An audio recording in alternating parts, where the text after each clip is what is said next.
ഇടയാക്കും. ജനതകൾ നിന്നെ എന്നേക്കും പ്രകീർത്തിക്കും. ഹല്ലേലൂയ.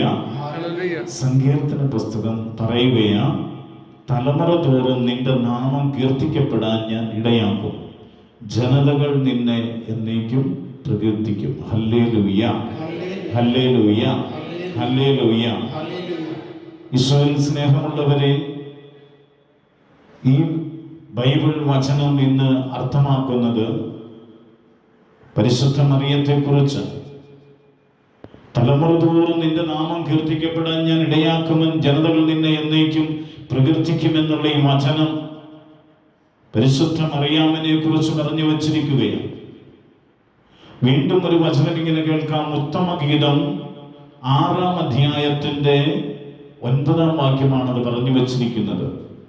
ഉത്തമഗീതം 6-ാം അധ്യായം 9-ാം വാക്യം നമുക്ക് ഇങ്ങനെ ശ്രവിക്കാം. അവിടെയും പരിശുദ്ധ മറിയത്തിന്റെ വലിയ സ്നേഹത്തെക്കുറിച്ചും സാന്നിധ്യത്തെക്കുറിച്ചും പറഞ്ഞു വെച്ചിട്ടുണ്ട്. അവിടെ ഇങ്ങനെയാണ് ഉത്തമഗീതം പറയുന്നത്: കന്യകമാർ അവളെ കണ്ട് ഭാഗ്യവതി എന്ന് വിളിച്ചു. പഴയ നിയമത്തിൽ പറയുകയാണ്, കന്യകമാർ അവളെ കണ്ട് ഭാഗ്യവതി എന്ന് വിളിച്ചു. ആരെയായിരിക്കാം? പരിശുദ്ധ മറിയത്തെ കണ്ടുകൊണ്ട് വിളിച്ചുവെന്ന് ഉത്തമഗീതത്തിൽ 6-ാം അധ്യായത്തിന്റെ 9-ാം വാക്യം പറഞ്ഞു വെച്ചിരിക്കുകയാണ്. വലതുകരമേറ്റെന്ന് പറഞ്ഞേ, കന്യകമാർ അവളെ കണ്ട് ഭാഗ്യവതി എന്ന് വിളിച്ചു. കരങ്ങൾ താഴ്ത്തിയിട്ടു വീണ്ടും ഒരു വചനമോടെ കേട്ട് നമുക്ക് അടുത്ത സെക്ഷനിലേക്ക് പ്രവേശിക്കാം. പ്രഭാഷകന്റെ പുസ്തകം 24-ാം അധ്യായത്തിന്റെ 9-ാം വാക്യത്തിൽ വീണ്ടും ഒരു വചനം ഇങ്ങനെ പറയുകയാണ്. പ്രഭാഷകന്റെ പുസ്തകം 24-ാം അധ്യായത്തിന്റെ 9-ാം വാക്യം ഇങ്ങനെ രേഖപ്പെടുത്തി വച്ചിരിക്കുകയാണ്. അവിടെയും മറിയത്തെ കുറിച്ച് ഇവിടെ ചില കാര്യങ്ങൾ പറഞ്ഞു വച്ചിരിക്കുന്നു. 24-ന്റെ 9-ാം വാക്യം ഇങ്ങനെ പറയുന്നു: കാലം ആരംഭിക്കുന്നതിന് മുൻപ് അവിടുന്ന് എന്നെ സൃഷ്ടിച്ചു. ഹല്ലേലൂയ. അവിടെ പറഞ്ഞു വച്ചിരിക്കുകയാണ്, കാലം ആരംഭിക്കുന്നതിന് മുൻപ് അവിടുന്ന് എന്നെ സൃഷ്ടിച്ചു. വലതുകരമേറ്റെന്ന് പറഞ്ഞേ, കാലം ആരംഭിക്കുന്നതിന് മുമ്പ് അവിടുന്ന് എന്നെ സൃഷ്ടിച്ചു. Hallelujah, hallelujah. ഈശോയിൽ സ്നേഹമുള്ളവരെ, ഈ 3 വചനങ്ങള് പരിശുദ്ധ മറിയാമിനെ കുറിച്ച് ചേർത്ത് വെച്ച് ധ്യാനിക്കുന്ന സമയമാണ്. 1 മണിക്കൂർ സമയമാണ് നമുക്കുള്ളത്. തുടർന്ന് നമ്മൾ പരിശുദ്ധ കുർബാനയിലേക്ക് 12 മണി നേരത്ത് കയറും. അതിനുശേഷം മാതാവിനോടുള്ള ഒരു വലിയ മധ്യസ്ഥ പ്രാർത്ഥന ശുശ്രൂഷയും ഉണ്ടായിരിക്കും. അതോടുകൂടി 1:30 മണിയാവുമ്പോൾ നമ്മുടെ ധ്യാനം ഇന്ന് അവസാനിക്കും. ഹല്ലേലൂയ. ഉറക്കെ പറഞ്ഞേ, ഹല്ലേലൂയ. പ്രിയപ്പെട്ടവരെ, തലമുറ തോറും നിന്റെ നാമം കീർത്തിക്കപ്പെടാൻ ഞാൻ ഇടയാക്കുമെന്ന് പറഞ്ഞു വെച്ചിട്ടുണ്ടെങ്കിൽ ഇന്ന് തലമുറ തോറും അത് സംഭവിച്ചുകൊണ്ടിരിക്കുന്നു എന്നതിനെ കുറിച്ച് നമ്മൾ മാതാവിനെ കുറിച്ചുള്ള വചനങ്ങളിൽ കാണാൻ പോവുകയാണ്. ഹല്ലേലൂയ. ഉറക്കെ പറഞ്ഞേ, ഹല്ലേലൂയ. പ്രിയപ്പെട്ടവരെ, ദൈവകുമാരന്റെ മാതാവായ പരിശുദ്ധ കന്യകാമറിയം ആത്മശരീരങ്ങളോടെ സ്വർഗത്തിലേക്ക് എടുക്കപ്പെട്ടു എന്നാണ് നമ്മുടെ എല്ലാം വിശ്വാസം. അങ്ങനെ തന്നെയാണ്. ഹല്ലേലൂയ. ആത്മശരീരങ്ങളോടെ സ്വർഗത്തിലേക്ക് എടുക്കപ്പെട്ടു എന്നത് വലിയ മഹത്വ രഹസ്യമാണ്. അതേ പ്രിയപ്പെട്ടവരെ, എങ്ങനെയാണത് സംഭവിക്കുന്നത് എന്നതിനെ കുറിച്ച് നമ്മൾ കണ്ടെത്തും. മറിയത്തെ കുറിച്ച് പറയാൻ ഞാൻ ആഗ്രഹിക്കുന്നു. മറിയത്തിന്റെ ജനനം എങ്ങനെയായിരുന്നതിനെ കുറിച്ച് ബൈബിളും ഒക്കെ പറയുന്നുണ്ട്. യോവാക്കീം അന്ന ദമ്പതികളുടെ വാർദ്ധക്യത്തിലെ മകളാണ് പരിശുദ്ധ മറിയം എന്ന് പറയുന്നത്. ഹല്ലേലൂയ. യോവാക്കീം അന്ന ദമ്പതികളുടെ വാർദ്ധക്യത്തിൽ ലഭിച്ച മകളാണ് ഈ പരിശുദ്ധ മറിയം എന്ന് പറയുന്നത്. വളരെ ചെറുപ്പത്തിൽ ലഭിച്ചതല്ല, വാർദ്ധക്യത്തിൽ എത്തിയപ്പോൾ അവർക്ക് ലഭിച്ചതാണ്. ആരെ? യോവാക്കീം അന്ന ദമ്പതികൾക്ക് ലഭിച്ചവളാണ് പരിശുദ്ധ മറിയം എന്ന് പറയുന്നത്. വലതുകരമേറ്റി എന്ന് പറഞ്ഞ്, നന്മ നിറഞ്ഞ മറിയം നിനക്ക് സ്വസ്തി, അങ്ങയുടെ കൂടെ സ്ത്രീകൾ അനുഗ്രഹിക്കപ്പെട്ടുള്ളതാകുന്നു, അങ്ങയുടെ ഉദരത്തിൻ ഫലമായി ഈശോ അനുഗ്രഹിക്കപ്പെട്ടവനാകുന്നു. പാപികളാ ഞങ്ങൾക്ക് വേണ്ടി ഇപ്പോഴും മരണസമയത്തും തമ്പുരാന്റെ അപേക്ഷിച്ചുള്ളമേ. ആമേൻ. കരങ്ങൾ താഴ്ത്തിയിട്ടു. ഇപ്പോൾ പ്രിയപ്പെട്ടവരെ, താമസിച്ച് ലഭിച്ചതാ യോവാഖീം അന്ന ദമ്പതികൾക്ക് താമസിച്ച് ലഭിച്ച കുഞ്ഞാണ് മറിയം. ഈ മറിയത്തെ കുറിച്ച് വീണ്ടും പറയുന്നു, 3-ാം വയസ്സിൽ ജെറൂസലേം ദേവാലയത്തിൽ സമർപ്പിക്കപ്പെട്ട മറിയം. 3 വയസ്സുള്ളപ്പോൾ മറിയത്തെ ജെറൂസലേം ദേവാലയത്തിൽ കൊണ്ട് സമർപ്പിക്കപ്പെട്ട ആ സമയം വാഗ്ദത്ത പേടകത്തിന്റെ മുമ്പിൽ ഇരുന്ന് ദൈവിക രഹസ്യങ്ങൾ ധ്യാനിച്ചു പോന്നവളാണ് പരിശുദ്ധ മറിയമെന്ന് നമുക്ക് മനസ്സിലാകുന്നുണ്ട്. 3 വയസ്സുള്ളപ്പോൾ ജെറൂസലേം ആ ദേവാലയത്തിൽ കൊണ്ട് സമർപ്പിക്കപ്പെട്ട സമയം മുതൽ ആ ബലിപീഠത്തിന്റെ മുൻപിൽ അതേ പ്രിയപ്പെട്ടവരെ ധ്യാനിച്ചിരുന്നവളാണ് പരിശുദ്ധ മറിയം. മറിയത്തിന്റെ വളർച്ചകൾ ദേവാലയത്തിൽ തന്നെയായിരുന്നു. അവിശുദ്ധമായ അന്തരീക്ഷത്തിൽ വിശുദ്ധിയോടെയുള്ള ജീവിതത്തിൽ ദൈവികതം അനുസരിച്ചൊരു വളർച്ച മറിയത്തിന് ലഭിച്ചു എന്നാണ് ഇത് ചരിത്രത്തിലും ബൈബിളിലും ഒക്കെ നമുക്ക് കാണുവാനായിട്ട് സാധിക്കുന്നത്. കരമേറ്റെന്ന് പറഞ്ഞ് ഹല്ലേലൂയ, ജീവനോട് പറഞ്ഞ് ഹല്ലേലൂയ. അതേ പ്രിയപ്പെട്ടവരെ, ഇങ്ങനെ വളർന്നു വന്നത് ദൈവഹിത പ്രകാരമാണ്. മനുഷ്യന്റെ ഇഷ്ടത്തിനനുസരിച്ചല്ല മറിയം ഇവിടെ വളരുന്നത്. മറിയം വളർന്നു വരുന്നത് പ്രിയപ്പെട്ടവരെ ദൈവ ഇഷ്ടപ്രകാരമായ ഒരു വളർച്ചയാണ്. ആ ദേവാലയത്തിൽ ജെറൂസലേം ആ ദേവാലയത്തിൽ അവിടെ ദൈവതമനുസരിച്ച് ആ ദേവാലയത്തിൽ ഇരുന്ന് ധ്യാനിച്ചു വളർന്ന മറിയത്തിലാണ് യേശു ജനിക്കാൻ കാരണമായത് എന്ന് ഇവിടെ ബൈബിൾ പറയുകയാണ്. ഹല്ലേലൂയ പറഞ്ഞേ, ഹല്ലേലൂയ. ജീവനോട് പറഞ്ഞേ, സന്തോഷത്തോടെ പറഞ്ഞേ ഹല്ലേലൂയ. പ്രിയപ്പെട്ടവരെ, അങ്ങനെ ആ ദേവാലയത്തിൽ വളർന്ന പരിശുദ്ധ മറിയം, ഈ മറിയം നമ്മുടെ എല്ലാം അമ്മയായി മാറിയെങ്കിൽ എന്തുകൊണ്ട് എന്നെക്കുറിച്ച് നമ്മളൊന്ന് ചിന്തിക്കുന്നു. എന്താണ് 8 നോയമ്പ്, എന്തുകൊണ്ടാണ് ഇതിന് പ്രാധാന്യം കൊടുക്കുന്നത് എന്നതിനെ കുറിച്ച് നമ്മൾ കടന്നു പോകുന്നു. ഹല്ലേലൂയ. ജീവനോട് പറഞ്ഞേ ഹല്ലേലൂയ, സന്തോഷത്തോടെ പറഞ്ഞേ ഹല്ലേലൂയ. പ്രിയപ്പെട്ടവരെ, 8 നോയമ്പ് എന്ന് പറയുന്നത് എന്താണ് എന്ന് അല്പമെങ്കിലും നമ്മൾ മനസ്സിലാക്കണം. 8 ദിവസം നമ്മൾ പ്രാർത്ഥിച്ചൊരുങ്ങി മാതാവിന്റെ സന്നിധിയിൽ പോയിരിക്കുന്നു എന്നുള്ളതല്ല. 8 നോയമ്പിനെ കുറിച്ച് എന്താണ് നമുക്കറിയാൻ സാധിക്കുന്നത്? ബാവൂസ് എന്നത് ഒരു കൽദായ സുറിയാനി പദമാണ്. ബാവൂസ് എന്ന് പറയുന്നത് ഒരു കൽദായ സുറിയാനി പദമാണ്. ഹല്ലേലൂയ. കേട്ടിട്ടുണ്ടോ? ഇതിനു മുമ്പ് കേട്ടിട്ടുണ്ടോ? ബാവൂസ് എന്നത് ഒരു കൽദായ സുറിയാനി പദമാണ്. യാചന, അപേക്ഷ, പ്രാർത്ഥന എന്നൊക്കെയാണ് ഇതിന്റെ അർത്ഥം. എന്തൊക്കെയാണ്? യാചന, അപേക്ഷ, പ്രാർത്ഥന എന്നൊക്കെയാണ് ഈ ബാവൂസിന്റെ അർത്ഥം. ഇത് പടിഞ്ഞാറൻ സുറിയാനിയിൽ ഇതിനെ ബാവൂസോ നോമ്പെന്നും പറയും. പടിഞ്ഞാറൻ സുറിയാനിയിൽ ഇതിനെ കുറിച്ച് പറയുന്നത് ബാവൂസോ നോമ്പെന്നും പറയാറുണ്ട്. ഹല്ലേലൂയ. നമ്മൾ മനസ്സിലാക്കണം, 8 നോയമ്പിന്റെ നാളുകളിൽ നമ്മൾ കടന്നു പോകുമ്പോൾ നോമ്പിന്റെ പശ്ചാത്തലം, ഇതിന്റെ ഉറവിടം നമ്മൾ തിരിച്ചറിഞ്ഞെങ്കിൽ മാത്രമേ നോമ്പ് അതിന്റെ പരിപൂർണതയിൽ നമുക്ക് എത്തിച്ച് കൊണ്ടുപോകാനായിട്ട് സാധിക്കത്തുള്ളൂ. ഹല്ലേലൂയ. അവർക്ക് പറഞ്ഞേ ഹല്ലേലൂയ. അപ്പോൾ പ്രിയപ്പെട്ടവരെ, പടിഞ്ഞാറൻ സുറിയാനിയിൽ ഇതിനെ ബാവൂസോ നോമ്പെന്ന് പറയും. ഇതെങ്ങനെ സംഭവിക്കുന്നു? 18-ാം നൂറ്റാണ്ടില് ശേഷമാണ് ബാവൂസോ എന്ന് കേരളത്തിൽ പറഞ്ഞു തുടങ്ങിയത്. 18-ാം നൂറ്റാണ്ടിന് ശേഷം, ഈ 18-ാം നൂറ്റാണ്ടിന് ശേഷമാണ് ബാവൂസോ കേരളത്തിൽ പറഞ്ഞു തുടങ്ങിയത്. അതിനുമ്പ് കേരളത്തിൽ ഇങ്ങനെ പറയുന്നില്ലായിരുന്നു. 8 നോമ്പ് എന്ന പേര് 1599 ഉദയംപേരൂർ സൂനകദോസ കാനോനകളിൽ പ്രയോഗിച്ചിട്ടുണ്ട്. 1599 ഉദയംപേരൂർ ഒരു സൂനകദോസ് ഉണ്ടായിരുന്നു. ആ സൂനകദോസിൽ അത് പ്രയോഗിച്ചു എന്നാണ് ചരിത്രം നമുക്ക് പറഞ്ഞു തരുന്നത്. ബാവൂസോയുടെ ചരിത്രം പറയാനാണ് ഞാൻ വന്നത്. അപ്പൊ ഈ ബാവൂസോയുടെ ചരിത്രം ഇപ്രകാരമാണ്. 8-ാം നൂറ്റാണ്ടിൽ മെസൊപ്പൊട്ടാമിയയിലെ, അതായത് ഇന്നത്തെ ഇറാഖ്, മെസൊപ്പൊട്ടാമിയ എന്ന് പറയുന്നത് ഇന്നത്തെ ഇറാഖാണ്. ഹല്ലേലൂയ. അപ്പോൾ ഇന്നത്തെ ഇറാഖായ ഈ മെസൊപ്പൊട്ടാമിയയിലെ ഹീർത്ത നഗരത്തിൽ ടൈഗ്രീസിലെ ഹാനീഷോ അവിടുത്തെ മെത്രാനായിരുന്ന 685-700 കാലഘട്ടത്തില് അവിടുത്തെ മെത്രാനായിരുന്നു. ഹീർത്ത നഗരത്തിൽ ടൈഗ്രീസിലെ ഹാനീഷോ എന്ന് പറയുന്ന മെത്രാന്റെ നേതൃത്വത്തിൽ ആരംഭിച്ചതാണ് ഈ നോയമ്പ്. ഹല്ലേലൂയ. ഈ നോയമ്പ് എന്ന് ആരംഭിച്ചതാണ് എന്ന് നമ്മൾ മനസ്സിലാക്കണം.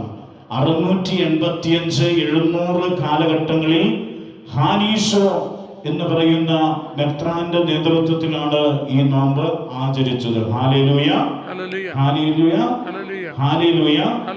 ഈ ഹാനാനീശോ മെത്രാൻ ആരംഭിച്ച ഈ നോമ്പ് ഇന്നും 2024 എത്തി നിൽക്കുമ്പോൾ അതിന്റെ ശക്തി, അതിന്റെ മഹത്വം, അതെടുക്കുന്ന ആളുകളുടെ ജീവിതത്തില് വലിയ മാറ്റങ്ങൾ സംഭവിച്ചുകൊണ്ടിരിക്കുന്നത് കൊണ്ട് 685, 70, 700 കാലഘട്ടത്തിൽ ഹാനാനീശോ മെത്രാൻ ആരംഭിച്ച ഈ നോമ്പിന് ഇന്നും അതിൻ്റെതായ പശ്ചാത്തലത്തിൽ വലിയ പ്രത്യേകതകളുണ്ട്. പ്രിയപ്പെട്ടവരെ, ഹല്ലേലൂയ, ജീവനോട് പറഞ്ഞേ ഹല്ലേലൂയ.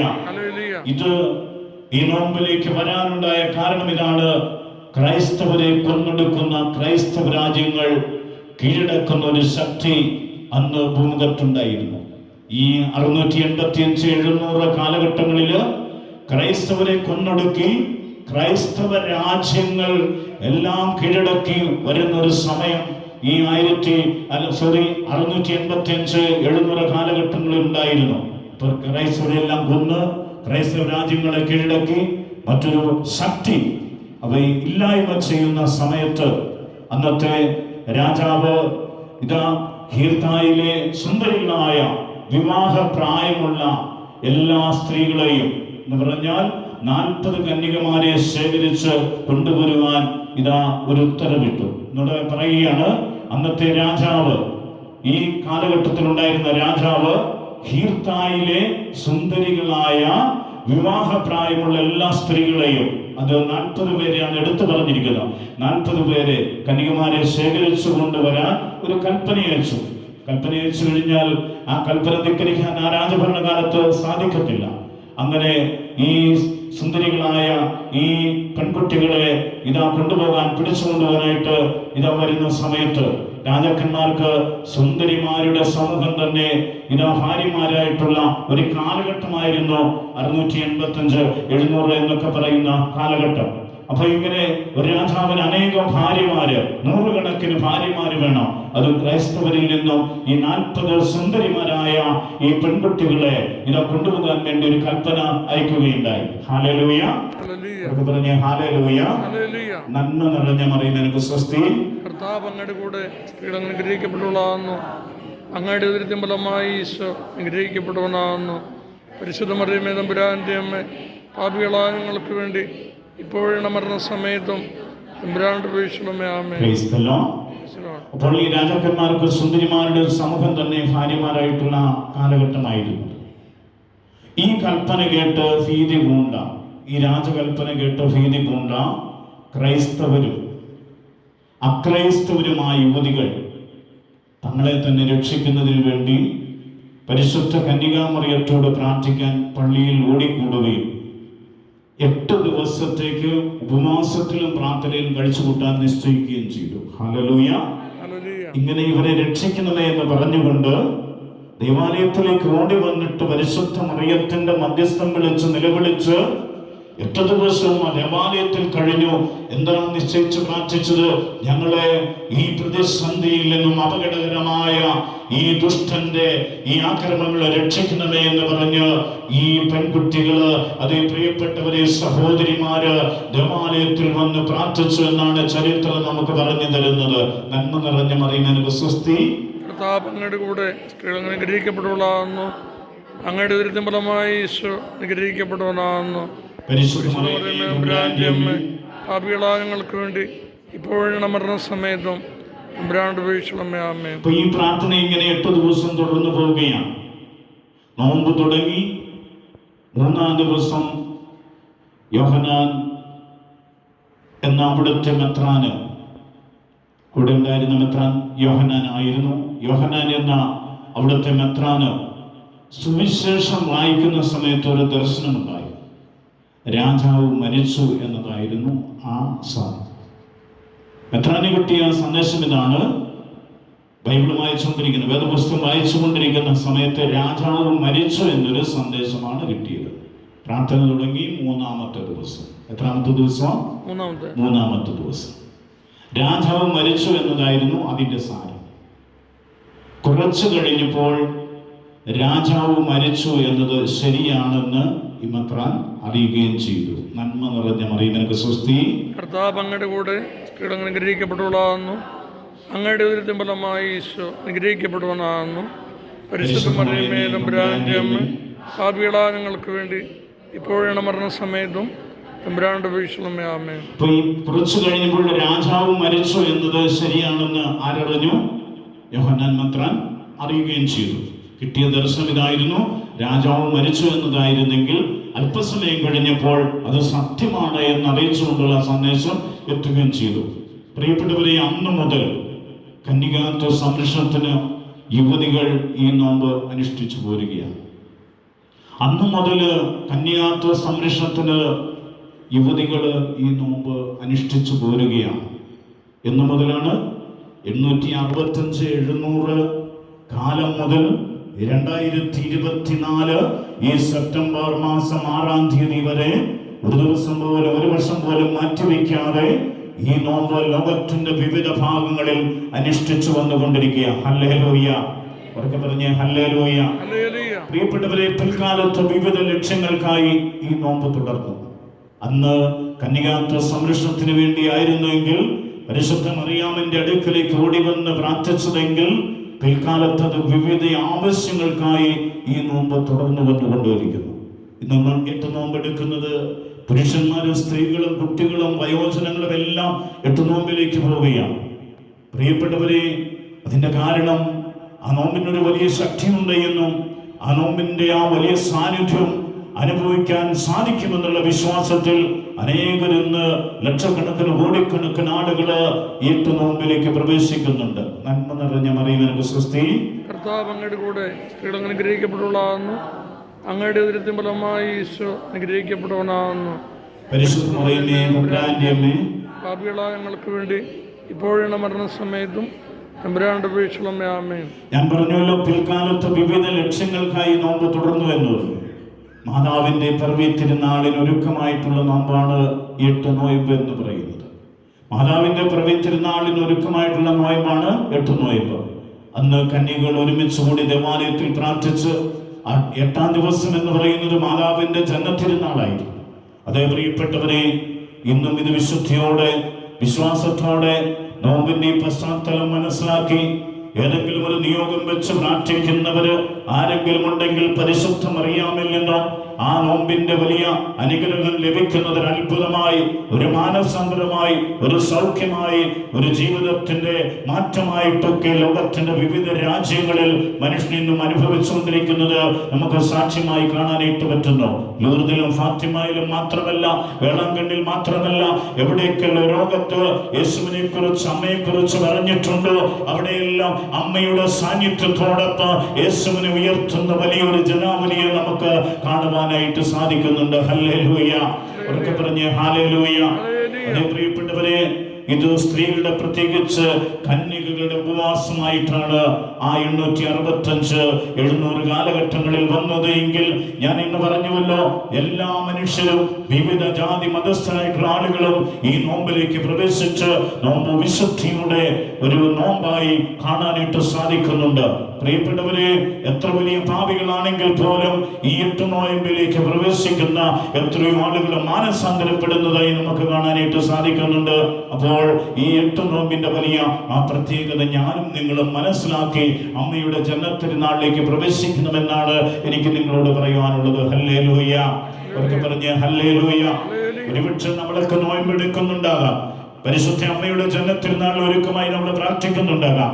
പക്ഷേ ഇതിന്റെ പ്രധാനപ്പെട്ട കാതലായ ഭാഗങ്ങളെ കുറിച്ച് അറിഞ്ഞുകൊണ്ട് അമ്മയോടൊപ്പം ആയിരുന്നു കഴിഞ്ഞാൽ ആ ജീവിതത്തിന്റെ ഗതി തന്നെ മാറുന്ന കാഴ്ച നമുക്ക് കാണുവാനായിട്ട് സാധിക്കും. പ്രിയപ്പെട്ടവരെ, ഇവിടെ ഈ കന്യകകളായിരുന്നെങ്കിൽ ഇന്ന് ലോകം മുഴുവനുമുള്ള ജനങ്ങള് അതേ പ്രിയപ്പെട്ടവരെ അമ്മയുടെ മധ്യസ്ഥം തേടി കടന്നു വരുന്ന കാഴ്ച നമുക്ക് കാണാനായിട്ട് സാധിക്കും. ഹല്ലേലൂയ. ജീവനോടെ പറഞ്ഞേ ഹല്ലേലൂയ. ഉണർവോടെ പറഞ്ഞേ ഹല്ലേലൂയ. വീണ്ടും നമുക്ക് കേരളത്തിലേക്ക് വരാം. കേരളത്തിൽ ഈ നോമ്പിന്റെ പ്രാധാന്യം കടന്നു വരുന്നതിന്റെ ഒരു പശ്ചാത്തലമുണ്ട്. ഞാൻ പറഞ്ഞ ആഗോളതലത്തിലാണെങ്കിൽ കേരളത്തിൽ ഈ നോമ്പിന്റെ ഈ കടന്നുവരവ് പ്രാധാന്യം, അതിനൊരു പശ്ചാത്തലമുണ്ട്. കേരളത്തില് 8 നോയമ്പുണ്ടാകാനുണ്ടായ കാരണം പ്രിയപ്പെട്ടവരെ, 9-ാം നൂറ്റാണ്ടില് ഈ വലിയൊരു ആക്രമണം കൊടുങ്ങല്ലൂർ പട്ടണത്തെ മുഴുവൻ നശിപ്പിച്ചു. 9-ാം നൂറ്റാണ്ടില് കൊടുങ്ങല്ലൂർ പട്ടണത്തെ ഒരു വലിയ ശക്തി ആക്രമിച്ചു നശിപ്പിച്ചു എന്നാണ് ചരിത്രത്തിന്റെ ഏടുകൾ നമ്മളോട് പറയുന്നത്. ക്രൈസ്തവ കേന്ദ്രമായിരുന്ന കൊടുങ്ങല്ലൂർ ദേവാലയം അവർ തകർത്തു കളഞ്ഞു. പ്രിയപ്പെട്ടവരെ, ഒരു വലിയ പാശ്ചാത്യ ശക്തി കടന്നു വന്ന് ക്രൈസ്തവ കേന്ദ്രമായിരുന്ന കൊടുങ്ങല്ലൂർ ദേവാലയം അവർ തകർത്തു കളഞ്ഞു. ക്രൈസ്തവരുടെ ഭവനങ്ങളും കടകളും അന്ന് ഈ 9-ാം നൂറ്റാണ്ടിൽ അവർ തീവെച്ച് നശിപ്പിച്ചു കളഞ്ഞു എന്ന് കേരളത്തിന്റെ ചരിത്രം പരിശോധിക്കുമ്പോൾ നമുക്ക് കാണാനായിട്ട് സാധിക്കും. നന്മ നിറഞ്ഞ മറിയമേ സ്വസ്തി. കർത്താവ് അങ്ങയുടെ കൂടെ സ്ത്രീകൾ അനുഗ്രഹിക്കപ്പെട്ടുള്ളതാകുന്നു.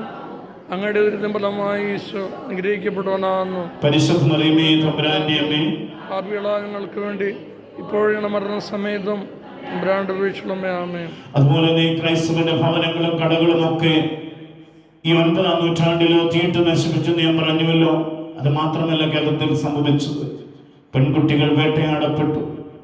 കന്യകളുടെ ചാരിത്രം നഷ്ടപ്പെടുന്ന അവസ്ഥയിലേക്ക് കാര്യങ്ങൾ നീങ്ങിക്കൊണ്ടിരുന്നു 9-ാം നൂറ്റാണ്ടില്. പ്രിയപ്പെട്ടവരെ, ഈ ആക്രമണം മൂലം ക്രിസ്ത്യാനികളെ കൊടുങ്ങല്ലൂർ വിട്ട് പിന്നെ അവർ കൊല്ലത്തേക്ക് യാത്ര ചെയ്യുകയാണ് ചെയ്തത് 9-ാം നൂറ്റാണ്ടില്. ഈ ആക്രമണം മൂലം ഇതാ ക്രിസ്ത്യാനികള് ക്രൈസ്തവ വിശ്വാസികളെ കൊടുങ്ങല്ലൂർ വിട്ട് കൊല്ലത്തേക്ക് പോയി. എന്താ പ്രധാനപ്പെട്ട കാരണം? അവരുടെ പെൺകുട്ടികള്, കന്യകള് നഷ്ടപ്പെടുന്ന ഒരു ശക്തിക്ക് മുന്നിൽ കീഴടങ്ങാൻ അവർ തയ്യാറല്ലായിരുന്നു. അവർ പലായനം ചെയ്തു. അങ്ങനെ പലായനം ചെയ്താണ് കൊല്ലത്തേക്ക് അവർ എത്തിയത്. പ്രിയപ്പെട്ടവരെ, അങ്ങനെ അവിടെ ഒരു വ്യാപാര കേന്ദ്രമായി തീർന്നു. കൊല്ലത്തെത്തിയ ഈ കൊടുങ്ങല്ലൂരിൽ നിന്നും കൊല്ലത്തെത്തിയ അവര് അവിടെ ഒരു വ്യാപാര കേന്ദ്രം തുറന്നു. അങ്ങനെ കൊല്ലം പട്ടണമായി മാറിയെന്ന് നമുക്കറിയാം. പ്രിയപ്പെട്ടവരെ, പിൽക്കാലത്ത് അവിടെയും ആക്രമണങ്ങൾ ഉണ്ടായിട്ടുള്ളതായി ചരിത്രം സാക്ഷിക്കുന്നുണ്ട്. ആ ചരിത്രത്തിലേക്ക് ഞാൻ പോകാൻ ഉദ്ദേശിക്കുന്നില്ല. എങ്കിലും പ്രിയപ്പെട്ടവരെ, ആ സന്ദർഭത്തിൽ കൊല്ലത്തും ഇതുപോലുള്ള സംഭവങ്ങൾ ഉണ്ടായ സമയത്ത് ആ സന്ദർഭത്തിൽ തങ്ങളുടെ പെൺമക്കളുടെ ചാരിത്രം കാത്തു സൂക്ഷിക്കുന്നതിന് ക്രൈസ്തവര് 8 നോമ്പ് ആചരിക്കാൻ തുടങ്ങി എന്നുള്ളതാണ്. ഹല്ലേലൂയ. അവർക്ക് പറഞ്ഞ ഹല്ലേലൂയ. അങ്ങനെ തങ്ങളുടെ മക്കളെ സംരക്ഷിക്കുവാൻ വേണ്ടി അവർ പരിശുദ്ധ മറിയാമിന്റെ അടുക്കലേക്ക് വന്നു. അതേ പ്രിയപ്പെട്ടവരെ, 9-ാം നൂറ്റാണ്ടിലെ കാര്യമാണ് ഞാൻ പറയുന്നത്. ഈ നോമ്പാചരിക്കുന്നവർ ഇത് എങ്ങനെയാണ് ചെയ്യുന്നതിനെ കുറിച്ച് ഞാൻ പറയാൻ ആഗ്രഹിക്കുന്നു. ഈ നോമ്പാചരിക്കുന്നവർ രാവിലെ തന്നെ വിശുദ്ധ കുർബാനയ്ക്ക് ശേഷം പ്രാർത്ഥനയും ഉപവാസമായി ഉച്ച കഴിയും വരെ പള്ളിയിൽ തന്നെ ഇരുന്നു എന്ന് പ്രാർത്ഥിച്ചുകൊണ്ടിരുന്നു. ഈ കൊല്ലത്ത് ചെന്ന ആളുകള് അവിടെ പ്രാർത്ഥന ആരംഭിച്ച എങ്ങനെയാണ്? ഈ നോമ്പെടുക്കുന്ന ആളുകള്, 8 നോമ്പെടുക്കുന്ന ആളുകള് ഈ രാവിലെ വിശുദ്ധ കുർബാനയ്ക്ക് ശേഷം പ്രാർത്ഥനയ്ക്കും ഉപവാസവുമായി ഉച്ച കഴിയും വരെ പള്ളിയിൽ അവർ ഇരുന്ന് പ്രാർത്ഥിക്കും. പള്ളിക്ക് പുറത്ത് പോകത്തില്ല. ഉപവസിക്കുന്ന 8 നോമ്പെടുക്കുന്ന ആളുകള് അന്ന് പള്ളിയിൽ തന്നെ ഇരുന്ന് പ്രാർത്ഥിക്കും. ഉച്ച കഴിയും വരെ അവർ ആ പള്ളിയിൽ ഉണ്ടായിരിക്കും. മറ്റുള്ളവർ ഉച്ച കഴിയുമ്പോൾ ഭക്ഷണങ്ങളും കാഴ്ചവസ്തുക്കളുമായി ദേവാലയത്തിൽ കാത്തു നിൽക്കും. ആരാണ് പള്ളിയിൽ വന്ന് പ്രാർത്ഥിക്കുന്നത്? അവർക്ക് ഉച്ച കഴിയുമ്പോഴേക്കും ഭക്ഷണവും മറ്റു കാഴ്ചകളുമായി അവരുടെ പ്രിയപ്പെട്ടവർ ദേവാലയത്തിന്റെ പുറത്ത് വന്ന് നിൽക്കുമായിരുന്നു. നന്മ നിറഞ്ഞ മറിയമേ സ്വസ്തി. കർത്താവ് അങ്ങയുടെ കൂടെ സ്ത്രീകൾ അനുഗ്രഹിക്കപ്പെട്ടുള്ളതാകുന്നു. അങ്ങയുടെ ഉദരത്തിൻ ഫലമായി ഈശോ അനുഗ്രഹിക്കപ്പെടുവനാകുന്നു. പരിശുദ്ധ മറിയമേ തമ്പുരാന്റെ അമ്മേ, പാപികളായ ഞങ്ങൾക്ക് വേണ്ടി ഇപ്പോഴും മരണസമയത്തും തമ്പുരാന്റെ അപേക്ഷയുള്ളമേ. ആമേൻ. ഇങ്ങനെ ഉച്ച കഴിയുന്നത് വരെ അവര് ദേവാലയത്തിലിരിക്കും. അപ്പോഴേക്കും ഈ ഉപവസിക്കുന്നവർക്ക് വേണ്ടി ഭക്ഷണവുമായി അവരുടെ പ്രിയപ്പെട്ടവരും ഉപവാസം കഴിയുമ്പോൾ അവരത് ഭക്ഷിക്കും. ദേവാലയത്തിന്റെ പുറത്തു പോയി അവരത് ഭക്ഷിക്കും. അങ്ങനെ 8 ദിവസക്കാലം തങ്ങൾ ദൈവസന്നിധിയിൽ ഇരുന്ന പരിശുദ്ധ മറിയാമിന്റെ മധ്യസ്ഥം തേടി. പ്രിയപ്പെട്ടവരെ, മനുഷ്യരായ നമുക്കും ഏറ്റവും ഹൃദയഹാരിയ ഒരു വാക്കാണ് അമ്മ എന്ന് പറയുന്നത്. മനുഷ്യരായ നമുക്ക് ഏറ്റവും ഹൃദയഹാരിയായ ഒരു വാക്കാണ് അമ്മ എന്ന് പറയുന്നത്. അമ്മയെന്ന് വിളിക്കാത്ത ഒരാൾ പോലും കാണത്തില്ല. അതേ പ്രിയപ്പെട്ടവരെ, അമ്മ എന്ന വാക്ക് ഏറ്റുപറയാത്തവരാരും ഈ ഭൂമിയിൽ കാണുമെന്ന് എനിക്ക് തോന്നുന്നില്ല. മനുഷ്യനായി ഭൂമിയിലായിരിക്കുന്ന ഏതൊരുവനും ഒരുവളും അമ്മയെ വിളിച്ചിട്ടുണ്ടാകാം. കൊച്ചുനാളിൽ ഞാൻ ഓർക്കുന്നു, സ്കൂൾ വിട്ടു വരുന്ന സമയത്ത് അപ്പനവിടെ ഇരുന്ന് എന്തെങ്കിലും ജോലി ചെയ്തുകൊണ്ടിരിക്കുന്ന സമയത്തും അപ്പനോട് ചോദിക്കുന്ന ഒരു കാര്യമുണ്ട്. അപ്പൊ അമ്മ എവിടെ എന്ന് ചോദിക്കത്തുള്ളൂ. അമ്മയെ ആവശ്യം. അപ്പനുണ്ടെങ്കിലും അമ്മ വേണം. രാത്രിയിൽ കിടന്ന് എനിക്ക് അമ്മയെ കാണണമെന്ന് പറഞ്ഞ് നിലവിളിക്കുന്ന സമയങ്ങളുണ്ട് പ്രിയപ്പെട്ടവരെ. ഇപ്പൊ മനുഷ്യനായി നമുക്ക് ഏറ്റവും ഹൃദയഹാരിയായ ഒരു വാക്ക് അമ്മ എന്നതാണ്. അതേ പ്രിയപ്പെട്ടവരെ, അപ്പനുണ്ടെങ്കിലും ആരൊക്കെ ഉണ്ടെങ്കിലും മനുഷ്യരായ നമുക്ക് ഏറ്റവും ഹൃദയഹാരിയായ ഒരു വാക്കാണ് അമ്മ എന്ന് പറയുന്നത്. നന്മ നിറഞ്ഞ മറിയുന്ന സ്വസ്തി, അങ്ങയുടെ കൂടെ സ്ത്രീകൾ അനുഗ്രഹിക്കപ്പെട്ടവളാകുന്നു. അങ്ങയുടെ ഒരു ഫലമായി ഈശോ അനുഗ്രഹിക്കപ്പെടുവാനാകുന്നു. പരിശുദ്ധ മറിയമേ, തമ്പുരാന്റെ അമ്മേ, പാപികളായ ഞങ്ങൾക്ക് വേണ്ടി ഇപ്പോഴും മരണ സമയത്തും തമ്പുരാന്റെ അപേക്ഷിക്കണമേ. ആമേൻ. അതേ പ്രിയപ്പെട്ടവരെ, നമ്മുടെ ജീവിതത്തെ ഏറ്റവും അധികം സ്വാധീനിക്കുന്ന വ്യക്തി അമ്മയാണ്. ഏറ്റവും അധികം ഒരു വ്യക്തിയുടെ ജീവിതത്തെ സ്വാധീനിക്കുന്നത് അമ്മയാണ്.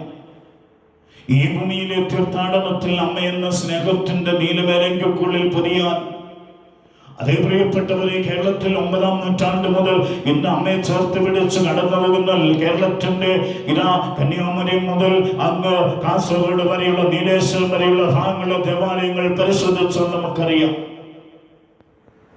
അതേ പ്രിയപ്പെട്ടവരെ, അപ്പസ്തോലിക പാരമ്പര്യമുള്ള ദേവാലയങ്ങളിൽ അമ്മയുടെ ഛായാചിത്രമോ രൂപമോ ഇല്ലാത്ത ദേവാലയങ്ങൾ കാണാനില്ല.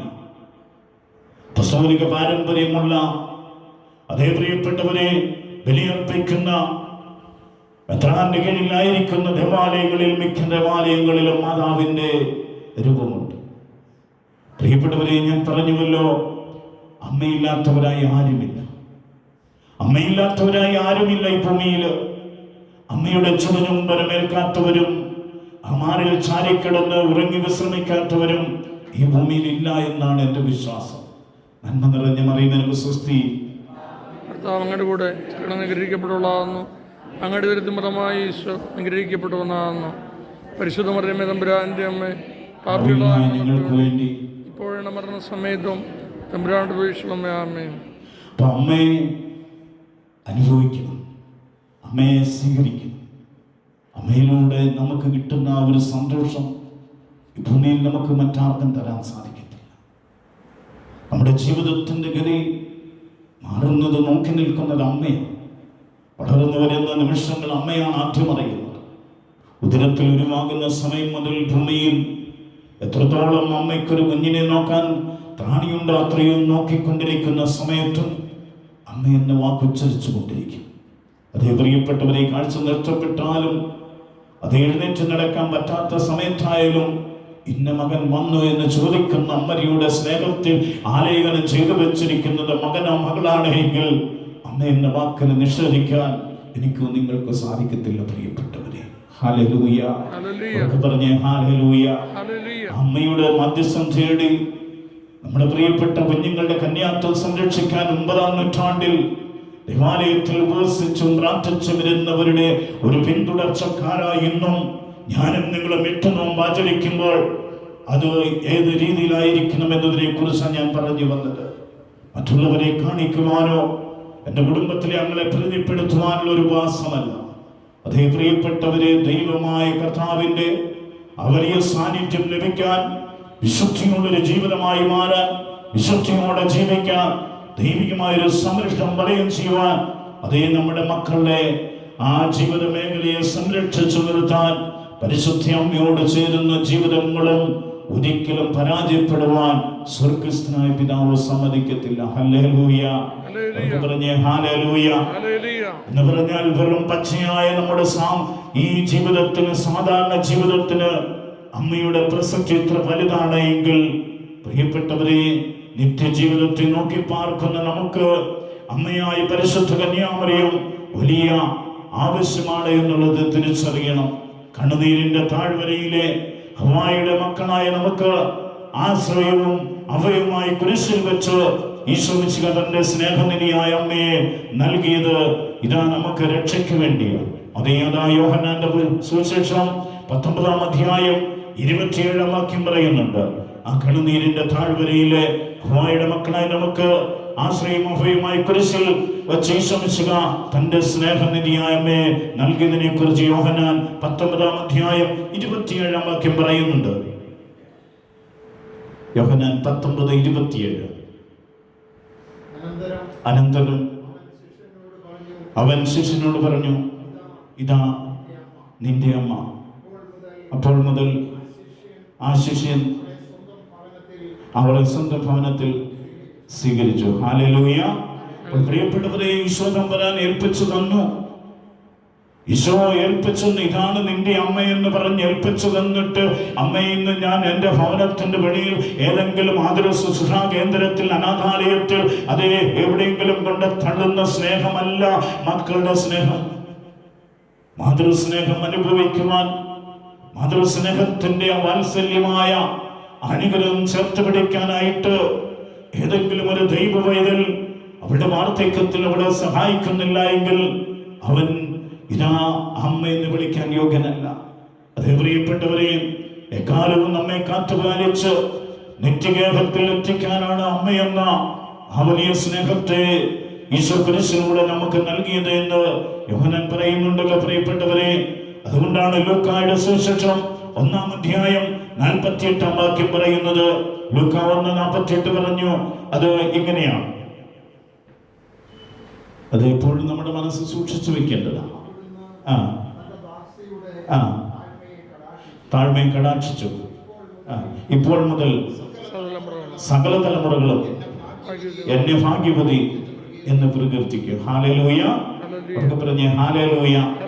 അല്പം മുമ്പ് ഞാൻ പറഞ്ഞു, ഒരു വചനം പറഞ്ഞിരുന്നു, എല്ലാ തലമുറകളും എന്നെ ഭാഗ്യവതി എന്ന് പ്രകീർത്തിക്കുമെന്ന് തുടങ്ങിക്കൊണ്ടാണ്. അതേ പ്രിയപ്പെട്ടവരെ, പുതിയ നിയമത്തിലേക്ക് വരുമ്പോൾ ലൂക്കാസ് സുവിശേഷകനും അത് പറയുന്നു, എല്ലാ തലമുറകളും എന്നെ ഭാഗ്യവതി എന്ന് പ്രകീർത്തിക്കുമെന്ന്. അതേ പ്രിയപ്പെട്ടവരെ, ഈ പ്രവചനാത്മക കീർത്തനം ആലപിച്ച മറിയമാണ്.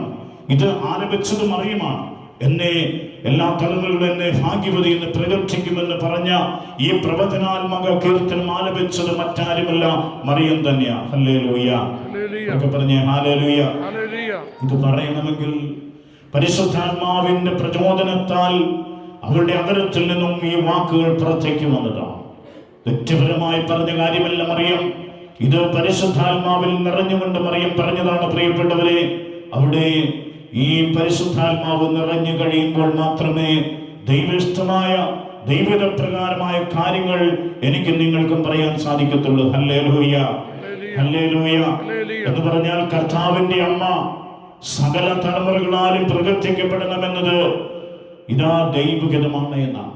കർത്താവിന്റെ അമ്മ സകല തലമുറകളാലും പ്രകീർത്തിക്കപ്പെടണമെന്നത് ദൈവഹിതമാണ്. വലതുകരമേറ്റി എന്ന് പറഞ്ഞേ, കർത്താവിന്റെ അമ്മ സകല തലമുറകളാലും പ്രകീർത്തിക്കപ്പെടണമെന്നത് ദൈവഹിതമാണ്. കരങ്ങൾ താഴ്ത്തിട്ടു. പ്രിയപ്പെട്ടവരെ, കർത്താവിന്റെ അമ്മ സകല തലമുറകളാലും പ്രകീർത്തിക്കപ്പെടണമെന്നത് ദൈവഹിതമാണ്. ഞാനും നിങ്ങളും ഉണ്ടാക്കി വെച്ചിരിക്കുന്നതല്ല. ഇത് ദൈവത്തിന്റെ പദ്ധതിയാണ്. പ്രിയപ്പെട്ടവരെ, ഈ പദ്ധതിയിലാണ് ഞാനും നിങ്ങളും പരിശുദ്ധ അമ്മയെ അങ്ങനെ വിളിക്കുന്നതെങ്കിൽ ശക്തനായവൻ അവൾക്ക് വലിയ കാര്യങ്ങൾ ചെയ്തിരിക്കുന്നു എന്ന് അത്ഭുതകരമായ വസ്തുതയും ഈ ദിവ്യാത്മ പ്രചോദന ഗീതം വെളിപ്പെടുത്തുന്നുണ്ട്. ശക്തനായവൻ എല്ലാം ചെയ്തു കഴിഞ്ഞിരിക്കുന്നു എന്നാണ് അവിടെ പറയുന്നതെങ്കിൽ, പ്രിയപ്പെട്ടവരെ, ഇത് വെളിവാക്കുന്നു എങ്കിൽ പരിശുദ്ധാത്മാവിന്റെ നിറവ് കൂടാതെ ഇതൊന്നും ആർക്കും പറയാൻ പറ്റത്തില്ല. ഞാനും നിങ്ങളും പരിശുദ്ധാത്മാവിലായിരിക്കണം. അമ്മയോടൊപ്പമുള്ള ജീവിതം എന്ന് പറയുന്നത് പരിശുദ്ധാത്മാവിന്റെ നിറവുള്ള ജീവിതമായി മാറണം. സിഗ്യോൻ മാളികമുറിക്കുള്ളിൽ അമ്മയോടൊപ്പം ഇരുന്നവര് പരിശുദ്ധാത്മാവിന്റെ നിറവുള്ളവരായി അവർ ലോകം മുഴുവൻ യേശുവിനെ സാക്ഷ്യപ്പെടുത്തവരായി മാറിയെങ്കിൽ ഞാനും നിങ്ങളുടെ സഭയിൽ അതേ പ്രിയപ്പെട്ടവരെ പരിശുദ്ധാത്മാവിന്റെ നിറവുള്ളവരായി മാറേണ്ടിയിരിക്കുന്നു. അമ്മയോടൊപ്പം സഞ്ചരിക്കുന്നവർ പരിശുദ്ധാത്മാവിനാൽ നിറഞ്ഞവരായി സഞ്ചരിക്കുമ്പോഴാണ് ദൈവഗതത്തിന്റെ ആ വലിയ സ്നേഹം എനിക്ക് നിങ്ങൾക്കും അനുഭവിക്കാൻ സാധിക്കുന്നത്. ഒരിക്കൽ കൂടി പറഞ്ഞേ, നന്മ നിറഞ്ഞ മറിയുന്നതിന് സ്വസ്തി. അങ്ങയുടെ കൂടെ സ്ത്രീകൾ അനുഗ്രഹിക്കപ്പെട്ടുള്ളതാകുന്നു. അങ്ങയുടെ ദരിദ്രമായി ഈശോ അനുഗ്രഹിക്കപ്പെട്ടവനാകുന്നു.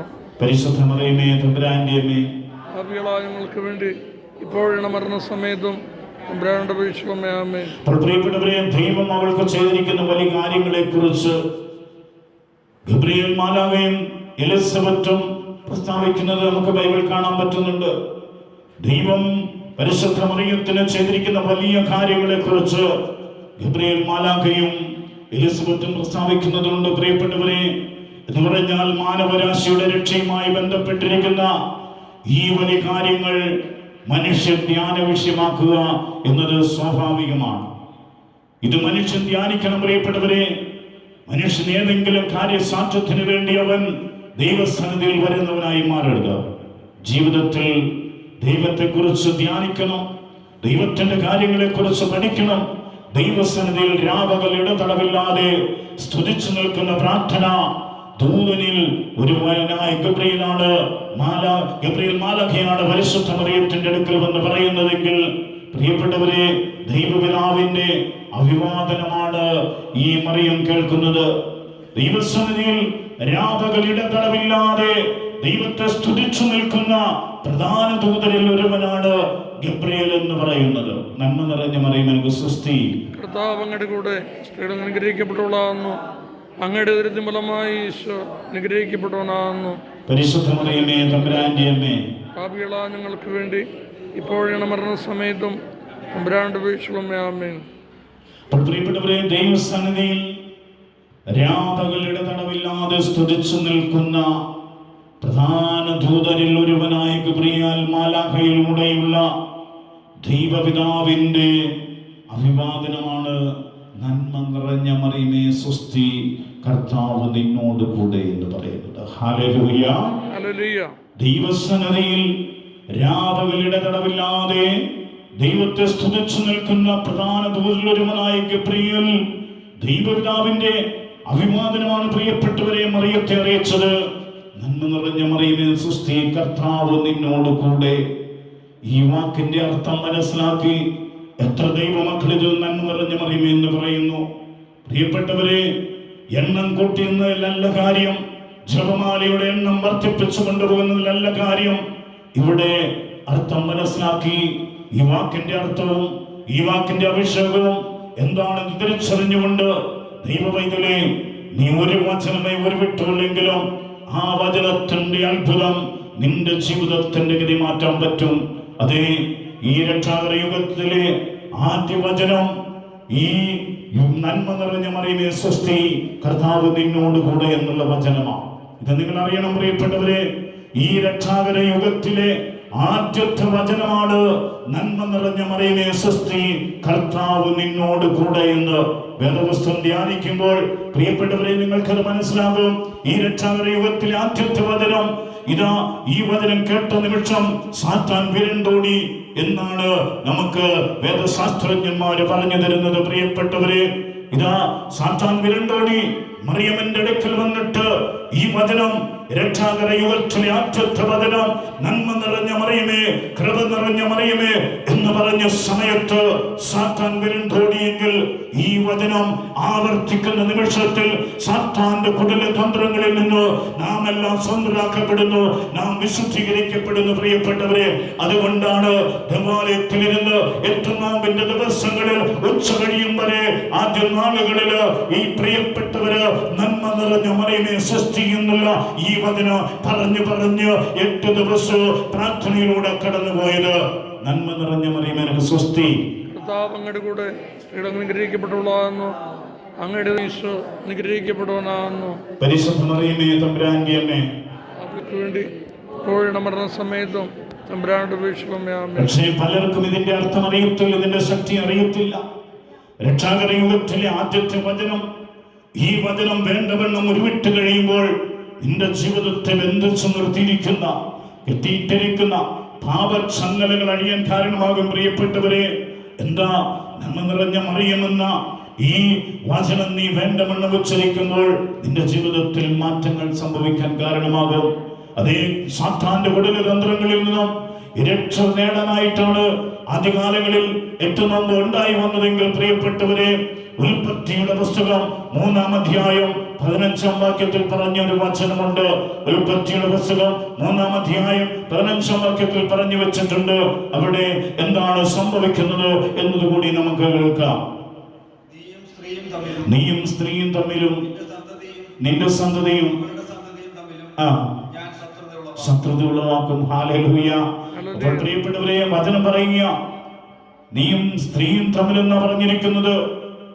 സ്ത്രീയായ പരിശുദ്ധ മറിയത്തെ സാത്താന്റെ തലകർക്കുവാൻ ദൈവപിതാവ് നിയോഗിച്ചുയർത്തിയതായിരുന്നു എന്നതാണ് ഈ വചനത്തിന്റെ ആത്മാവും വചനമെന്ന് നിങ്ങൾ അറിയണം പ്രിയപ്പെട്ടവരെ. 33:15 പറഞ്ഞിരിക്കുന്ന സ്ത്രീയായിരിക്കുന്ന പരിശുദ്ധ മറിയത്തെ സാത്താന്റെ തല തകർക്കുവാൻ ദൈവപിതാവ് നിയോഗിച്ചുയർത്തിയിരിക്കുന്നു എന്നതാണ് ഈ വചനത്തിന്റെ ആത്മാവും ജീവനും എന്ന് പറയുന്നത്. നന്മ നിറഞ്ഞ മറിയം നിനക്ക് സ്വസ്തി. കർത്താവ് അങ്ങയുടെ കൂടെ സ്ത്രീകൾ അനുഗ്രഹിക്കപ്പെട്ടവളാകുന്നു. അങ്ങയുടെ ഉദരത്തിൻ ഫലമായി ഈശോ അനുഗ്രഹിക്കപ്പെട്ടവനാകുന്നു. പരിശുദ്ധ മറിയമേ തമ്പുരാന്റെ അമ്മേ, പാപികളായ ഞങ്ങൾക്ക് വേണ്ടി ഇപ്പോഴും മരണസമയത്തും തമ്പുരാന്റെ അപേക്ഷയുള്ളമ്മേ. ആമേൻ. അപ്പോൾ ആദ്യകാലങ്ങളിൽ പ്രിയപ്പെട്ടവരെ നമുക്കറിയാം, കരിസ്മാറ്റിക് ഹല്ലേലൂയ സ്തുതി ഗീതങ്ങളൊക്കെ വരുന്നതിന് മുൻപ് നമ്മുടെ പ്രിയപ്പെട്ട പൂർവികരായ മാതാപിതാക്കൾക്കുണ്ടായിരുന്ന ആയുധം എന്ന് പറയുന്നത് ഒരു പൊട്ടിയ ജപമാലയും പരിശുദ്ധ മറിയാമിന്റെ ഒരു ഫോട്ടോയുമായിരിക്കും. 10, 15, 12 മക്കളെയൊക്കെ വളർത്താൻ ബൈബിൾ പോലും കിട്ടാതിരുന്ന സമയത്തും ഒരു കൊച്ചു പ്രാർത്ഥന പുസ്തകമാകുന്ന കൊന്തപ്പസും കരങ്ങളിലേന്തി രാത്രിയുടെ 7 മണി നേരത്ത് യാമത്തിൽ മുറ്റമേൽ നിർത്തി 12, 15 മക്കളെ പ്രാർത്ഥിക്കാൻ പഠിപ്പിച്ചതിന്റെ ആദ്യക്ഷരമാണ് നന്മ നിറഞ്ഞ മറിയമേ എന്ന സ്തുതി. അതേ പ്രിയപ്പെട്ടവരെ അറിയണം, പൊട്ടിയിട്ടും കൂട്ടിച്ചേർത്ത് പിടിച്ച് മക്കളെ വളർത്തി വലുതാക്കാൻ സഹായിച്ച ഒരു ഉപകരണമാണ് ജപമാല എന്ന് പറയുന്നത്. അതേ പ്രിയപ്പെട്ടവരെ, മറിയത്തിന്റെ ആ സാന്നിധ്യം തേടി നമ്മളെ വളർത്തി കൊണ്ടുവന്ന് നമ്മുടെ ഈ ദേശത്തിന്റെ ദാരിദ്ര്യത്തെ പൊട്ടിച്ചെറിയുവാൻ, നമ്മുടെ രാജ്യത്തിന്റെ അവികസത മാറ്റി വികസനത്തിലേക്ക് കൊണ്ടുവരുവാൻ, നമ്മുടെ മക്കളെ വിദ്യാഭ്യാസമില്ലാത്ത അവസ്ഥയിൽ നിന്നും വിദ്യാഭ്യാസത്തിലേക്ക് കൊണ്ടുവരുവാൻ, സമൂഹത്തിൽ മാറ്റങ്ങൾ കൊണ്ടുവരാൻ കാരണമായത് നമ്മുടെ അപ്പന്റെ അല്ലെങ്കിൽ അപ്പന്റെ അപ്പൻ മുട്ടിന്മേൽ നിന്ന് പരിശുദ്ധ മറിയാമ്മനോട് ചേർന്ന് അനുദിന ദിവ്യബലിയിൽ നിന്ന് സ്വീകരിച്ച ആ പ്രാർത്ഥനാ ശക്തിയിൽ അമ്മയെ കൂട്ടുപിടിച്ചത് കൊണ്ടാണെന്ന് ഞാൻ പറയുവാൻ ആഗ്രഹിക്കുന്നു. പ്രിയപ്പെട്ടവരെ, ഇന്നും പ്രായമായ 100, 110, 90, 95 വയസ്സുള്ള വല്യപ്പച്ചനോ വല്യമ്മച്ചുണ്ടെങ്കിൽ അവരുടെ കൈകളിൽ അല്ലെങ്കിൽ അവർ കിടക്കുന്ന കട്ടിലിന്റെ സമീപത്ത് നോക്കിയാൽ കാണാം മറിയാമിനോട് പ്രാർത്ഥിക്കുന്ന വളരെ പഴകിയ ഒരു ജപമാല കാണാം. പ്രിയപ്പെട്ടവരെ, എന്റെ അപ്പൻ മരിക്കുന്ന സമയത്ത് 90 വയസ്സുള്ള സമയത്ത് എന്റെ അപ്പന് വർഷങ്ങൾ കൂട്ടിക്കെട്ടിയ ഒരു ജപമാല ഉണ്ടായിരുന്നു. ആ മരണസമയം വരെ എന്റെ അപ്പന്റെ കട്ടിലിൽ അത് കെട്ടിക്കിടപ്പുണ്ടായിരുന്നു. പ്രിയപ്പെട്ടവരെ, അത്ര മഹത്വമായിരുന്നു മാതാവിനോട് കൊടുത്തിരുന്നതെങ്കിൽ പിൽക്കാലത്ത് അതേ പ്രിയപ്പെട്ടവര് ഈ ന്യൂ ജനറേഷൻ എന്ന് പറയുന്ന സമൂഹം കാര്യസാധ്യത്തിന് വേണ്ടി മാത്രം അമ്മയെ വിളിക്കുന്നവരായി മാറിയോ എന്നൊരു സംശയമുണ്ട്. പ്രിയപ്പെട്ടവരെ, അമ്മയുടെ സാന്നിധ്യം, അമ്മയുടെ സ്നേഹം, അമ്മയുടെ ആശ, ഭക്തി എന്താണെന്ന് മനസ്സിലാക്കാതെ കാര്യസാധ്യത്തിന് വേണ്ടി ഓടി അമ്മയിൽ നിന്ന് മകലരുത് എന്നാണ് എനിക്ക് പറയുവാനുള്ളത്. 8 ദിവസം ഉപവസിച്ച് ധ്യാനിച്ച് വിശുദ്ധ ബലിയിൽ പങ്കെടുത്ത് കുമ്പസാരിച്ചൊരുങ്ങി കടന്നു പോകുന്ന ലക്ഷക്കണക്കിന് കോടിക്കണക്കിന് മക്കളുണ്ട്. പ്രിയപ്പെട്ടവരെ, അവരോടൊപ്പമാണ് ഞാനും നിങ്ങൾ പരിശുദ്ധ സഭയിൽ നിന്ന് അറിഞ്ഞുകൊള്ളുക. പരിശുദ്ധ കത്തോലിക്ക സഭ ഏറ്റവും വലിയ നിധിയാണ് പരിശുദ്ധ അമ്മ എന്ന് പറയുന്നത്. എനിക്ക് അമ്മയെ ലഭിച്ചത് ആരിലൂടെയാ? എനിക്ക് പരിശുദ്ധ സഭയിലൂടെയാ. എനിക്ക് അമ്മയെ കാണാൻ സാധിച്ചത് പരിശുദ്ധ അമ്മയിലൂടെയാ. ഞാനും നിങ്ങളും ഇന്ന് ഈ അമ്മയെ കുറിച്ച് കേൾക്കാൻ ഈ നെടുമാവിന്റെ മലമുകളിൽ ഉയർത്തപ്പെട്ട ഈ വിശുദ്ധ ശ്രീമായുടെ ഈ നാമത്തിലുള്ള ദേവാലയത്തിൽ ഇവിടെ ഇരിക്കണമെങ്കിൽ പരിശുദ്ധ സഭ എന്നെയും നിങ്ങളെയും മാടി വിളിക്കും. അതുകൊണ്ട് പ്രിയപ്പെട്ടവരെ, തോന്നിയാസ ജീവിതത്തിനല്ല, ഒറ്റപ്പെട്ട ജീവിതത്തിനല്ല, പരിശുദ്ധ സഭയുടെ സന്താനങ്ങളായി നിന്നുകൊണ്ട് അതേ പ്രിയപ്പെട്ടവരെ, ഞാൻ പറഞ്ഞുവല്ലോ, ആദ്യം യോഹന്നാൻ ഈശോ എന്ന് പറയുന്ന ആ മെത്രാന് ഉണ്ടായ അനുഭവം, ആ മെത്രാനിലൂടെ ആ കന്യകകളെ സംരക്ഷിക്കുക, ദൈവത്തിന്റെ സന്നിധിയിലേക്ക് ഓടി വന്ന് മുട്ടിന്മേൽ നിന്ന് ആ കന്യകളോടൊപ്പം കരം പിടിച്ചു പ്രാർത്ഥിച്ചപ്പോൾ അവരെ കീഴടക്കാനിരുന്ന രാജാവ് പോലും മരണത്തിലേക്ക് പോയെങ്കിൽ നമ്മുടെ ജീവിതം ഇന്ന് സഭയോടൊപ്പം, അഭിമന്യ പിതാക്കന്മാരോടൊപ്പം, നമ്മുടെ വൈദികരോടൊപ്പം ഇവിടെ പരിശുദ്ധമേ വിളിക്കാൻ തുടങ്ങിയാൽ അത് ദൈവ സ്നേഹത്തിന്റെ അനുഗ്രഹത്തിൻ്റെതായി മാറും. പ്രിയപ്പെട്ടവരെ, ഒറ്റപ്പെട്ട ആ തിരികള് കെട്ടുമായാൽ അത് കത്തി വരാൻ പ്രയാസമാണ്. കൂട്ടത്തിൽ നിന്ന് ഒരു തിരി കെട്ടുമായാൽ അടുത്തു നിൽക്കുന്ന ആ തിരിയിൽ കത്തിച്ച് ഇതാ നമുക്ക് ഉയർത്താൻ സാധിക്കും. ഒറ്റപ്പെട്ടു നിൽക്കുന്ന പന്തങ്ങള്, ആ പന്തങ്ങൾ അസ്തമിച്ചാൽ അത് കത്തിക്കാൻ വളരെ പ്രയാസമായിരിക്കും. എന്ന് പറഞ്ഞാൽ സഭയിൽ നിൽക്കുമ്പോൾ, സഭയിലായിരുന്നു കൊണ്ട് പരിശുദ്ധാത്മാവിന്റെ ആ വലിയ സ്നേഹ, പരിശുദ്ധാത്മാവിന്റെ മണവാട്ടിയായ പരിശുദ്ധ മറിയാമിനെ ചേർത്ത് പിടിച്ച് 8 നോമ്പ് നമുക്ക് അനുഗ്രഹമാക്കണം. പ്രിയപ്പെട്ടവരെ, തകർന്നുപോയ ജീവിതങ്ങള് നഷ്ടപ്പെട്ടു പോയ ജീവിതങ്ങള് എല്ലാം തിരിച്ചു പിടിക്കണമെങ്കിൽ ഇന്നും നമുക്ക് ജപമാലകരങ്ങളിൽ ഏൽക്കണം, അമ്മയോടൊപ്പം യാത്ര ചെയ്യണം. അതേ പ്രിയപ്പെട്ടവരെ, കർത്താവ് നിന്നോട് കൂടെ എന്നാണ് ദൈവദൂതൻ എന്ന് പറഞ്ഞത്. ആദ്യ മനുഷ്യൻ തള്ളിപ്പറഞ്ഞ കർത്താവിനെയും കർത്താവിന്റെ വചനത്തെ, കർത്താവിന്റെ രാജ്യത്തെ സ്വീകരിക്കുന്നതാണ് രക്ഷ എന്ന് പറയുന്നത്. എന്താണ് രക്ഷ എന്നറിയണം പ്രിയപ്പെട്ടവരെ. ഇതാ ആദ്യ മനുഷ്യൻ തള്ളിപ്പറഞ്ഞ കർത്താവിനെയും കർത്താവിന്റെ വചനത്തെയും കർത്താവിന്റെ രാജ്യത്തെ സ്വീകരിക്കുന്നതാണ് രക്ഷ എന്ന് പറയുന്നത്. അത് ആദ്യ മനുഷ്യൻ തള്ളിപ്പറഞ്ഞെങ്കിൽ ഇന്ന് പുതിയ മനുഷ്യനായി, യേശുവിന്റെ മക്കളായി, പരിശുദ്ധ അമ്മയുടെ ആ വിമല ഹൃദയത്തിന് പ്രതിഷ്ഠിക്കപ്പെട്ട് ഞാനും നിങ്ങളും രക്ഷയിലേക്കാണ് വരേണ്ടത്. കൂടാതെ ആയിരിക്കുകയും നമ്മിൽ വസിക്കുകയും ചെയ്തുകൊണ്ട് ദൈവം രക്ഷ പൂർത്തിയാക്കുന്നു എന്നുള്ളതിനെ കുറിച്ച് തിരിച്ചറിയണം പ്രിയപ്പെട്ടവരെ. അതുകൊണ്ടാണ് മത്തായിയുടെ സുവിശേഷം 1-ാം അധ്യായം 23-ാം വാക്യം പറയുന്നത്. മത്തായിയുടെ സുവിശേഷം 1-ാം അധ്യായം 23-ാം വാക്യം പറഞ്ഞു. നമുക്ക് വായിക്കാം. മത്തായി 1:23. ദൈവം നമ്മോടുകൂടെ അർത്ഥമുള്ള എമ്മാനുവേൽ എന്ന് അവൻ വിളിക്കപ്പെടും. Hallelujah, hallelujah. കർത്താവ് നിന്നോട് കൂടെ എന്നാണ്. നമ്മൾ നന്മ നിറഞ്ഞ മറിയുന്നതിന് സ്വസ്തി, കർത്താവ് നിന്നോട് കൂടെ. അതേ പ്രിയപ്പെട്ടവരെ, ഈ വചനം ഓരോ ദിവസം ആവർത്തിക്കപ്പെടുന്നത്. എപ്പോഴും എവിടെ വെച്ചും ഏത് അവസ്ഥയിലും വചനം പറയാൻ പറ്റുന്നത് മറിയാമിനോട് ചേർന്ന് നിൽക്കുമ്പോഴാണ്. കൃപ നിറഞ്ഞ മറിയമേ സ്വസ്തി, കർത്താവ് നിന്നോട് കൂടെ എന്ന് പറഞ്ഞ് പ്രാർത്ഥിക്കുന്ന സമയം വചനത്തിന്റെ അത്ഭുതം നിന്റെ ജീവിതത്തിലേക്ക് കടന്നു വരും. പ്രിയപ്പെട്ടവരെ, യോഹന്നാന്റെ സുവിശേഷം 14-ാം അധ്യായം 23-ാമത്തെ വാക്യം കൂടി നമുക്കൊന്ന് ശ്രമിക്കാം. യോഹന്നാൻ 14:23. യേശു പ്രതിവച്ചു, എന്നെ സ്നേഹിക്കുന്നവൻ എൻ്റെ വചനം പാലിക്കും, അപ്പോൾ എൻ്റെ പിതാവ് അവനെ സ്നേഹിക്കുകയും ഞങ്ങൾ അവൻ്റെ അടുത്ത് വന്ന് അവനിൽ വാസമുറപ്പിക്കുകയും ചെയ്യും. ഹല്ലേലൂയ. ഈശോ പറഞ്ഞ കാര്യങ്ങളാ, ഞങ്ങൾ അവന്റെ അടുത്ത് വന്ന് അവനിൽ വാസമുറപ്പിക്കുമെന്ന് പറഞ്ഞു. അതേ പ്രിയപ്പെട്ടവരെ, കർത്താവ് നിന്നോട് കൂടെ എന്ന് ഇന്ന് ഏറ്റു പറയുന്നെങ്കിൽ ലക്ഷക്കണക്കിന് കോടിക്കണക്കിന് മക്കൾ ഇന്ന് പറയുന്നു. ഇന്നലെ ദൈവസന്നിധിയിലേക്ക് മടങ്ങിപ്പോയും ഏറ്റു പറഞ്ഞിട്ടുണ്ടെങ്കിൽ ഇത് കർത്താവിന്റെ വചനമാണ്. പ്രിയപ്പെട്ടവരെ, കർത്താവ് നിന്നോട് കൂടെ എന്ന് പറഞ്ഞിരിക്കുന്ന ആ കർത്താവാണ് അവിടെ നിന്നുള്ള ഏറ്റു പറയണം. പ്രിയപ്പെട്ടവരെ, കർത്താവ് നിന്നോട് കൂടെ എന്ന വചനത്തിലൂടെ കൂടെയുള്ള കർത്താവിന്റെ സഹവാസത്തിലേക്ക് നമ്മൾ കടന്നു വരേണ്ടിയിരിക്കുന്നു. ഈ സഹവാസത്തിലേക്ക് കടന്നു വരാനുള്ള ഒരു യാത്രയാണ് 8 നോയമ്പ് എന്ന് പറയുവാൻ ഞാൻ ആഗ്രഹിക്കുന്നു. പ്രിയപ്പെട്ടവരെ, മറിയമ്മിനെ കുറിച്ച് പറയുവാൻ എത്രയോ വചനങ്ങളുണ്ട്, മറിയത്തെ കുറിച്ച് പറയുവാൻ എത്രയോ വാക്കുകളുണ്ട് പ്രിയപ്പെട്ടവരെ. പക്ഷേ നമ്മളത് പറയാറില്ല.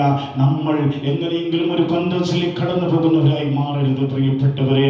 നമ്മൾ അതിന്റെ അർത്ഥവും അതിന്റെ വിശ്വാസവും സഭയോടൊപ്പം നിന്ന് നിങ്ങൾ ആവർത്തിക്കണം പ്രിയപ്പെട്ടവരെ. നിങ്ങൾ ഏത് സമയത്ത് മറിയത്തെ വിളിച്ചാലും, അതേ പ്രിയപ്പെട്ടവരെ, 24 മണിക്കൂറുണ്ട്. ഈ 24 മണിക്കൂറിൽ ഏതൊരു മണിക്കൂർ നിങ്ങൾ എടുത്താലും നിങ്ങൾ അറിയണം, ലോകത്തിന്റെ വിവിധ രാജ്യങ്ങളിൽ ഇരുന്ന് നിങ്ങൾ 11 മണി നേരത്താ ചെല്ലുന്നെങ്കിൽ നിങ്ങളോടൊപ്പം ജപമാലയിൽ പങ്കെടുക്കുന്ന കോടിക്കണക്കിന് മക്കളുണ്ടാകും. നന്മ നിറഞ്ഞ മറിയിൽ നിന്ന് ചൊല്ലുന്ന അനേക ലക്ഷങ്ങളുണ്ടാകും പ്രിയപ്പെട്ടവരെ. പ്ലെയിനിലാകട്ടെ, കപ്പലിലാകട്ടെ, ട്രെയിനിലാകട്ടെ, മറ്റ് ഏതെങ്കിലും ഒക്കെ യാത്രയിലാകട്ടെ, അവിടെയും നന്മ നിറഞ്ഞ മറിയിൽ എന്ന് പറയുന്ന പ്രാർത്ഥന ചെല്ലുന്നവരുണ്ടാകും. ഈ കഴിഞ്ഞ 6 മാസങ്ങൾക്ക് മുമ്പ് ഒരു പൈലറ്റ് എഴുതി വെച്ചിരിക്കുന്ന പ്രിയപ്പെട്ടവരെ, ആ പൈലറ്റ് എഴുതിയതാണ്, സിംഗപ്പൂരിൽ നിന്നും പുറപ്പെട്ട ആ വിമാനത്തിന്റെ അവസ്ഥകൾ മോശമാണ് എന്ന് അറിഞ്ഞു കഴിഞ്ഞപ്പോൾ ആ പൈലറ്റ് ആറ്റം വിളിച്ചത് അമ്മയെ സഹായിക്കണമേ എന്നാണെന്ന് പറഞ്ഞുകൊണ്ട് രേഖപ്പെടുത്തി വെച്ചിരിക്കുന്ന പ്രിയപ്പെട്ടവരെ. ഏത് ആവശ്യ നേരത്ത് നമുക്ക് ഏറ്റവും കൂടുതൽ വിളിക്കാൻ അമ്മയെ കുറിച്ച് പറയാനാണ് സാധിക്കുന്നത്, അമ്മയെ രക്ഷിക്കണമേ എന്ന്. അതുകൊണ്ട് പ്രിയപ്പെട്ടവരെ, ഈ 8 നോയമ്പിന്റെ പ്രാധാന്യം നമ്മൾ മനസ്സിലാക്കി അമ്മയുടെ വലിയ സ്നേഹത്തിലേക്ക് നമുക്ക് പോകാം. അമ്മയുടെ വലിയ മാധ്യസ്ഥം നമുക്ക് തേടാം. ഇതാ നമ്മൾ ഈ 8 ദിവസവും നമ്മൾ പ്രാർത്ഥനയിലായിരിക്കുന്നു, നമ്മൾ വിശുദ്ധിയിലായിരിക്കുന്നു. വിശുദ്ധി എന്ന് ഞാൻ പറഞ്ഞത് പ്രിയപ്പെട്ടവരെ, 8 ദിവസം നോമ്പെടുത്തത് കൊണ്ട് കാര്യമില്ല, നമ്മളെ തന്നെ വിശുദ്ധീകരിക്കണം. വിശുദ്ധീകരിക്കുക എന്ന് പറഞ്ഞാൽ ഇതാ ക്രൈസ്തവ കത്തോലിക്ക ജീവിതമെങ്കിൽ നല്ലൊരു കുമ്പസാരം നടത്തണം പ്രിയപ്പെട്ടവരെ. ആ നല്ല കുമ്പസാരത്തിലൂടെ നിന്നെ തന്നെ നീ വിശുദ്ധീകരിക്കണം. ആ വിശുദ്ധീകരണമാണ് 8ാമത്തെ ദിവസം അത്ഭുതമായി മാറുന്നത്. അതുകൊണ്ട് നമ്മളെ തന്നെ വിശുദ്ധീകരിക്കാം. ഈ നോമ്പിന്റെ നാളുകൾ ദൈവത്തിന്റെ പരിശുദ്ധാത്മാവ് നമ്മുടെ കൂടെ നിന്ന് നമ്മളെ സഹായിക്കട്ടെ. നമുക്ക് പ്രാർത്ഥിക്കാം.